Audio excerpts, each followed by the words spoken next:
Breaking news Kadiri flash media.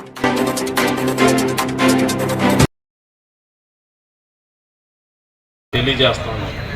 రాజ్యాంగం రచించడానికి ముందు ఆయన అత్యున్నతమైనటువంటి చదువులు చదివి అత్యున్నతమైనటువంటి శిఖరాలు అందలేకపోయినా కూడా ఈ రోజున పదవీ పరంగా కాకుండా ప్రతి మనిషి గుండెలో చోటు సంపాదించుకొని అత్యున్నతమైనటువంటి శిఖరాల్లోనే ఉన్నాడంటే అది అంబేద్కర్ గారి ఆలోచన విధానము, అంబేద్కర్ గారి స్ఫూర్తి అని చెప్పేసి కూడా మీరు అందరూ గుర్తెరగలగాలని చెప్పేసి కూడా ఈ సందర్భంగా తెలియజేస్తున్నాను.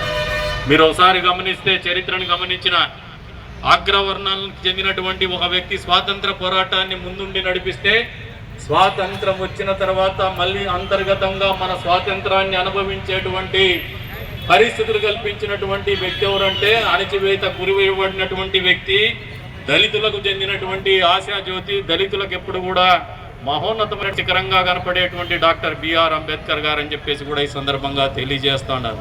ఆయనకు కేవలం భారతరత్న కాదు, ఏ అగ్రవర్ణానికి చెందినటువంటి మహానుభావుడు మహాత్మా